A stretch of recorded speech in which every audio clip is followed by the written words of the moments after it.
Hello, अस्सलाम वालेकुम। I hope so कि सब ठीक होंगे। आज का जो हमारा टॉपिक है वो है डेनोटेशन एंड कॉनोटेशन।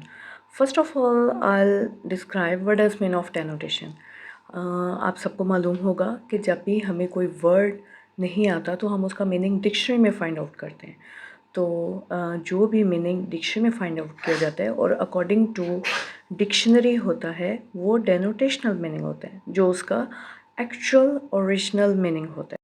जैसा कि आप इस एग्जांपल में भी देख सकते हैं, स्नेक का डेनोटेशनल मीनिंग क्या होता है। स्नेक जो है वो एक रेप्टाइल है जो कि लॉन्ग सिलेंडर शेप में होता है और लाइमलेस इसकी बॉडी होती है, आईलिड्स भी नहीं होती और फॉक्ड इसकी टंग होती है। जो टंग की शेप होती है वो फॉक टाइप होती है। तो बेसिकली इस डेनोटेशन का मतलब ये होता है कि जो उसका डिक्शनरी मीनिंग होता है, जो उसका एक्चुअल ओरिजिनल मीनिंग होगा वो डेनोटेशनल होगा। और जैसे कि आप लव की एग्जांपल ले सकते हैं। लव का मतलब क्या होता है, प्यार करना, अफेक्शन, एडोरेशन। इसके अलावा हम एग्जांपल ले सकते हैं सनशाइन आफ्टर रेन। इसका अगर डेनोटेशनल मीनिंग देखें तो इसका मतलब है कि बारिश के बाद सूरज का चमकना। लेकिन अभी हम कॉनोटेशन मीनिंग भी पढ़ेंगे और उसके अकॉर्डिंग हम देखेंगे कि डेनोटेशनल और कॉनोटेशनल में डिफरेंस क्या है, तो आपकी अंडरस्टैंडिंग इससे ज़्यादा बेटर होगी। Okay, let's move on the other term, which is connotation.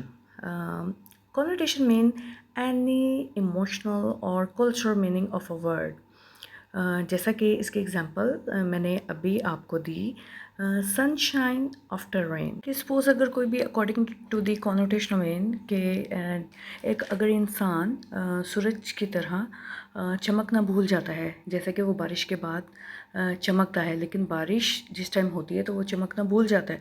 और अगर एक इंसान की भी यही स्टोरी है कि वो किसी भी टाइम ज़िंदगी में कभी चमकना भूल जाए, तो वो अगर उसमें विल पावर है या एक उम्मीद उम्मीद की किरण है तो ऑब्वियसली वो भी शाइन कर सकता है, बिल्कुल इसी तरह जैसा कि सूरज चमकता है बारिश के बाद। तो in short, denotation mean dictionary meaning and connotation mean cultural और इमोशनल मीनिंग।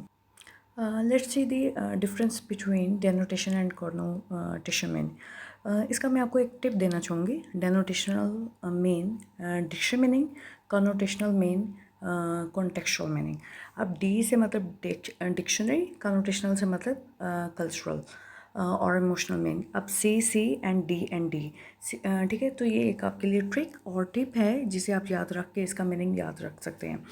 अगर हम अकॉर्डिंग टू द डेनोटेशन होम का मतलब देखें तो होम का मतलब तो यही होगा कि एक ऐसी जगह जहाँ पर हम परमानेंटली रहते हैं, हमारे मेंबर्स रहते हैं, हम एक आम रूटीन में अपनी ज़िंदगी बसर कर रहे होते हैं।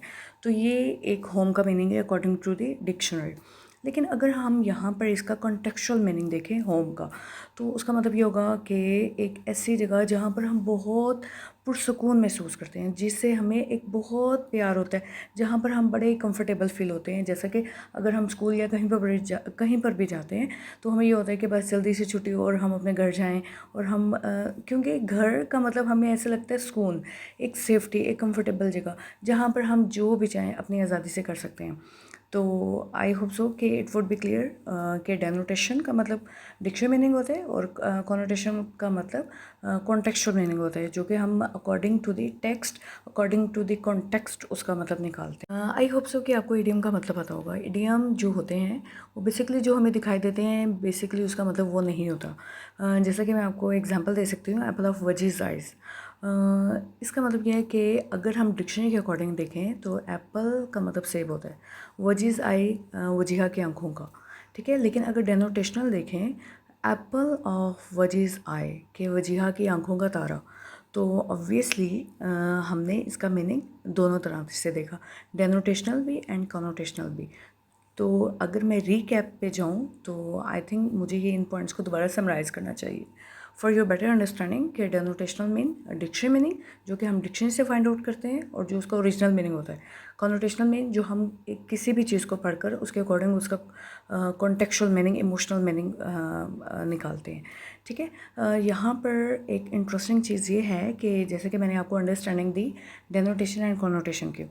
अब मेरा एक क्वेश्चन ये है कि मैं आपको कुछ एग्जांपल्स दूंगी जिसका डेनोटेशन या कनोटेशन मीनिंग मौजूद होगा, लेकिन आपने उसका अब जैसा कि यहाँ पर वर्ड है चाइल्ड, इसका कॉनोटेशन और डेनोटेशन मीनिंग आपने फाइंड आउट करना है। वर्ड है चीप, इसका डेनोटेशन मीनिंग तो यहाँ पे अवेलेबल है, लेकिन आपने कॉनोटेशनल मीनिंग आपने मुझे बताना है। ये आपका क्विज है और जो कि आपने इसका आंसर कमेंट बॉक्स में लिखना है। अगर क्योंकि ऑब्वियसली मैं आपको तभी असेस कर सकती हूँ कि अगर आपको मेरा लेक्चर समझ आया होगा और ऑब्वियसली आप उसका आंसर करेक्टली कमेंट बॉक्स में देंगे। अगर आपको मेरी वीडियो अच्छी लगी तो इसे सब्सक्राइब ज़रूर करना है और मुझे मोटिवेट भी करना है, और इसके अलावा आपने मुझे सजेशन भी देनी है कि मैं किन टॉपिक्स पे वीडियो बना सकती हूँ,